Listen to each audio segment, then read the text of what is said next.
Assalamualaikum warahmatullahi wabarakatuh. Perkenalkan, nama saya Siska Amel Putri, NIM 212333089 dari Prodi D3 Manajemen Pajak. Mata kuliah Komunikasi Perpajakan. Pajak adalah pungutan yang wajib diberikan pada negara oleh orang pribadi maupun badan atau perusahaan berdasarkan undang-undang yang akan digunakan untuk kepentingan negara dan kesejahteraan masyarakat umum. Pajak juga memiliki arti lain, yaitu kontribusi wajib kepada negara yang terutang oleh orang pribadi atau badan yang bersifat memaksa berdasarkan undang-undang. Fungsi pajak yaitu: pertama, fungsi anggaran. Pajak adalah yang pemasukan keuangan negara yang menghimpun dana ke kas negara. Tujuannya yaitu untuk membiayai pengeluaran negara atau pembangunan nasional. Jadi, pajak difungsikan untuk membiayai pembangunan infrastruktur berdasarkan untuk memperoleh lapangan pekerjaan. Fungsi mengatur, yaitu digunakan sebagai alat mengatur atau melaksanakan kebijakan negara dalam lapangan ekonomi dan sosial. Fungsi mengaturnya antara lain memberikan proteksi terhadap barang produksi dalam negeri. Pajak untuk menghambat laju inflasi, pajak untuk mendorong ekspor, dan pajak untuk menarik serta mengatur investasi modal demi ekonomi yang produktif. Fungsi disabilitas, artinya pemerintah memiliki dana untuk menjalankan kebijakan yang berhubungan dengan stabilitas negara, sehingga inflasi dapat dikendalikan. 4, yaitu fungsi pemerataan pendapatan atau retribusi. Fungsi pajak sebagai pemerataan artinya dapat digunakan untuk menyeimbangkan dan menyesuaikan antara pembagian pendapatan dan mensejahterakan masyarakat. Jenis pajak, yaitu pajak pusat dan jenisnya. Pajak pusat merupakan pajak yang dikelola oleh pemerintah pusat, di mana dalam pengurusan pajaknya, wajib pajak perlu mendatangi kantor pelayanan pajak yang merupakan tempat pengurusan administrasi pajak pusat. Jenis pajak yaitu: pertama, pajak penghasilan (PPh). PPh adalah pajak yang dikenakan kepada orang atau badan atas penghasilan yang diterimanya.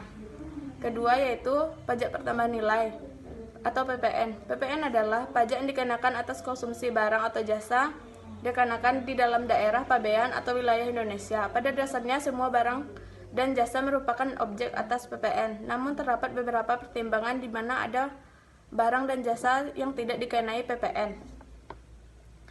Ketiga, yaitu pajak penjualan atas barang mewah, PPNBM, yaitu konsumsi barang yang kena pajak tentu yang tergolong mewah, juga dikenai PPNBM. Barang-barang yang tergolong mewah memiliki kriteria, yaitu: pertama, bukan merupakan barang kebutuhan pokok. Kedua, barang tersebut dikonsumsi oleh masyarakat tertentu. Ketiga, yaitu barang tersebut dikonsumsi pangkat yang berpenghasilan tinggi. D. Bea materai. Bea materai adalah pajak atas pemanfaatan dokumen yang dikenakan pada saat mengurus surat-surat tertentu. E.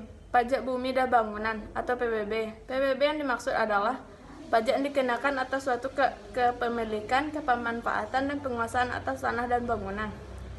Kedua, yaitu pajak daerah. Pajak daerah adalah pajak yang dikelola oleh pemerintah daerah. Pajak daerah terbagi atas dua, yaitu yang dikelola oleh pemerintah provinsi dan oleh pemerintah kabupaten. Contoh pajak daerah yaitu pajak provinsi, pajak kendaraan bermotor. D. Metode pemungutan pajak. Pertama yaitu self-assessment system. Sistem ini membebankan penentuan besaran pajak yang perlu dibayarkan oleh wajib pajak bersangkutan secara mandiri. Kedua, yaitu official assessment system, merupakan sistem pemungutan pajak perpajakan yang memberikan wewenang kepada wajib pajak untuk menentukan besarnya pajak terutang pada fiskus sebagai pemungutan pajak. Ketiga, yaitu withholding system. Ciri sistem ini adalah pihak ketiga memiliki wewenang di mana dalam menentukan besar pajak yang dibayar. Sistem ini juga termasuk jenis pajak potong pungut dan dinilai adil bagi masyarakat. E, yaitu tarif pajak. Tarif pajak merupakan dasar pengenaan pajak atas objek pajak yang menjadi tanggung jawab wajib pajak. Tarif pajak dibagi menjadi 4, yaitu tarif progresif. Tarif progresif adalah pemungutan pajak yang mana persentase akan naik sebanding dengan dasar pengenaan pajak di Indonesia. Kedua yaitu tarif degresif, yaitu kebalikan dari tarif progresif. Artinya tarif pajak ini merupakan tarif pajak yang persentasenya akan lebih kecil dari jumlah yang dijadikan dasar pengenaan pajak tinggi, atau presentasi tarif pajak akan semakin rendah ketika dasar pengenaan pajaknya semakin meningkat. Ketiga yaitu tarif proporsional, yaitu merupakan tarif presentasinya tetap mati terjadi perubahan terhadap dasar pengenaan pajak. Jadi seberapapun jumlah objek pajak, presentasinya akan tetap. Keempat yaitu tarif tetap atau regresif, yaitu tarif pajak yang nominalnya tetap tanpa memperhatikan jumlah yang dijadikan dasar pengenaan pajak. F yaitu perlawanan pajak. Perlawanan pajak adalah hambatan-hambatan yang terjadi dalam pemungutan pajak sehingga mengakibatkan berkurangnya penerimaan kas negara. Pemungutan selain pajak yaitu retribusi. Retribusi adalah pemungutan yang dikenakan sehubungan dengan suatu jasa atau fasilitas diberikan oleh pemerintah secara langsung dan nyata kepada pembayar. Contohnya yaitu retribusi pelayanan parkir di tempat jalan umum. Kedua, retribusi pelayanan pasar. Ketiga yaitu retribusi pengujian kendaraan bermotor.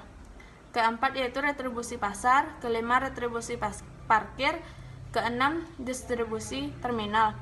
Pelaksanaan dalam pembayaran retribusi bersifat ekonomis, artinya siapa yang tidak mendapatkan jasa balik dari pemerintah tidak dikenakan iuran tersebut. Kedua yaitu sumbangan.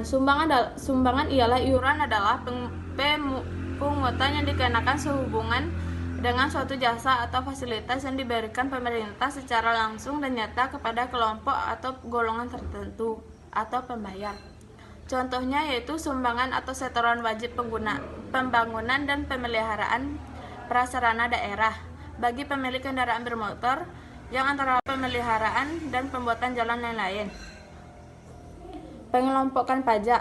Menurut golongannya yaitu 1. Pajak langsung, yaitu pajak yang harus dipikul sendiri oleh wajib pajak dan tidak dapat dibebankan atau dilimpahkan kepada orang lain.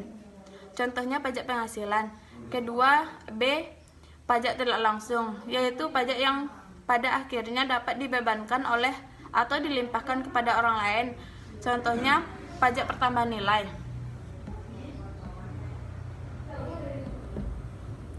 Pajak menurut sifatnya yaitu pajak subjektif, yaitu pajak yang berpangkal atau berdasarkan pada subjek dalam artian memperhatikan keadaan dari wajib pajak. Contohnya pajak penghasilan. Kedua, B. Pajak objektif, yaitu pajak yang berpangkal pada objek tanpa memperhatikan keadaan diri wajib pajak. Contohnya pajak pertambahan nilai dan pajak penjualan atas barang mewah. Sekian, terima kasih. Wabillahi saya ucapkan sekian presentasi dari saya ucapkan terima kasih. Assalamualaikum warahmatullahi wabarakatuh.